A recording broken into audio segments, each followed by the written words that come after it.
నమస్తే, welcome to పోరాటగలం TV. నేటి వార్తా విశేషాలు.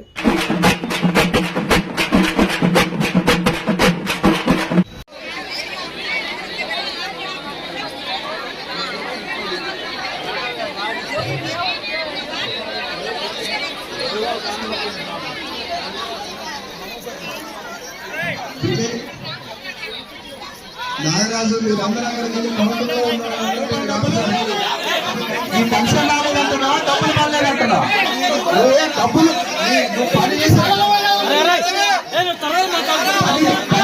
కాలానికి డబ్బులు రాలేదంటున్నా.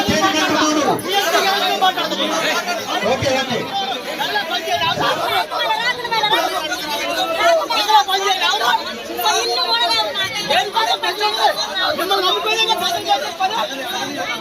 ఇప్పుడు మనం ఏం చేయాలి?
ప్రజాపాలన పేరుతోటి సంక్షేమ పథకాలు ప్రజలందరికీ అందించాలని గ్రామ సభలు నిర్వహిస్తూ ఉంది.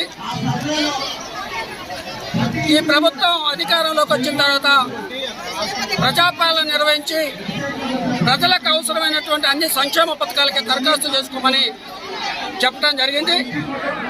ఆ అన్ని రకాల సంక్షేమ పథకాలకి మేము ఆన్లైన్ చేసి వాళ్ళ ప్రజలు ఆఫీసుల చుట్టూ తిరిగే పని లేకుండా వాళ్ళ మేము అర్హులకు అందిస్తామని చెప్పడం జరిగింది. కానీ వాళ్ళ గత ప్రభుత్వాలు ప్రజలని వాళ్ళ అనుకున్న పద్ధతిలో ప్రజల ఆశలు నెరవేర్చే పద్ధతిలో వాళ్ళ గత ప్రభుత్వం పనిచేయలేదు.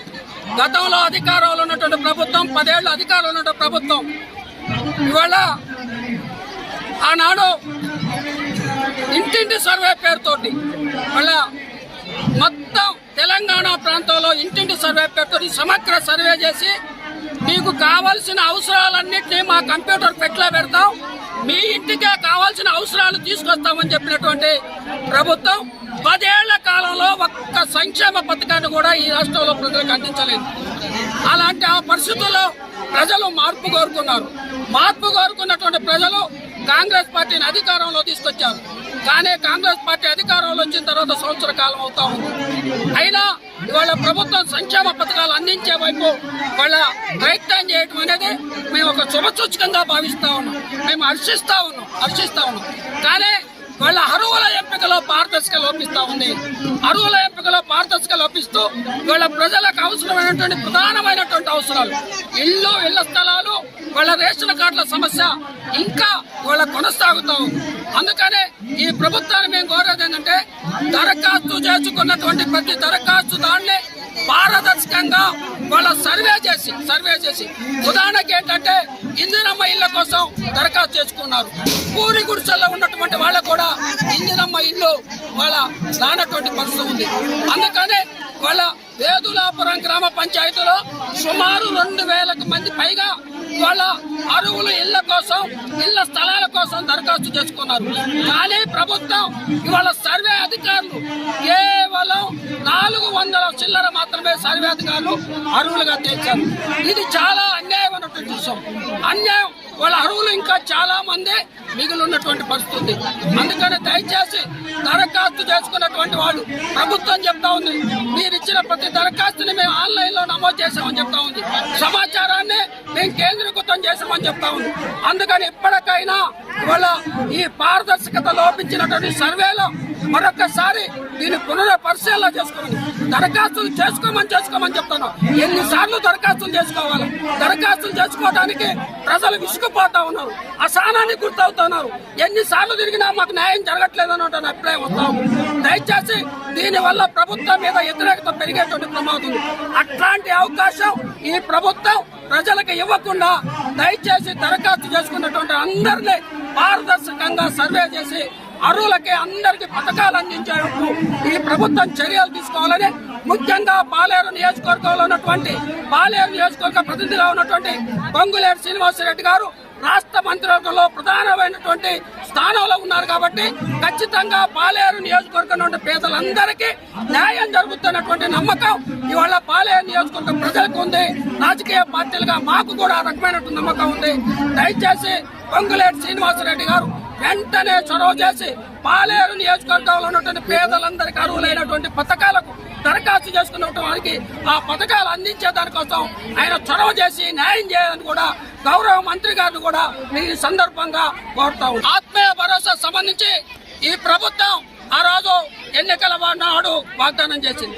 కానీ భూమి లేని పేదలందరికీ వాళ్ళ రైతులకి రైతు భరోసా కింద 15,000 రూపాయలు ఇస్తామని చెప్పింది. కానీ వాళ్ళ అదేవిధంగా భూమి లేని పేదలకి వాళ్ళ సంవత్సరానికి 12,000 ఇస్తామని చెప్పింది తప్పితే కేవలం జాతీయ గ్రామీణ ఉపాధి హామీ పథకంలో పనిచేసే కూలీలకే ఇస్తామని చెప్పలేదు. దాని నుంచి వైదొలగాలని ప్రయత్నం చేస్తే ఇది పేదలకు అన్యాయం జరిగినట్టు వాళ్ళు భావించాల్సినటువంటి అవసరం ఉంది. గౌరవనీయులు వాళ్ళ కొత్తగూడెం శాసనసభ్యులు సిపిఐ రాష్ట్ర కార్యదర్శి కామ్రేడ్ పూనమనేని సాంబశివరావు గారు మొన్న జరిగినటువంటి శాసనసభ సమావేశాలలో ప్రభుత్వానికి ఈ విషయాన్ని గుర్తు చేసింది. మీరు అలా చెప్పలేదు, పేదలందరికీ 12,000 రూపాయలు ఇస్తామని చెప్పారు. దయచేసి దాని నుంచి వైదొలగకుండా భూమి లేని పేదలందరికీ 12,000 రూపాయలు వాళ్ళ ఇవ్వాలని పూనమనేని సాంబశివరావు గారు శాసనసభలో ప్రభుత్వ దృష్టికి తీసుకురావడం జరిగింది.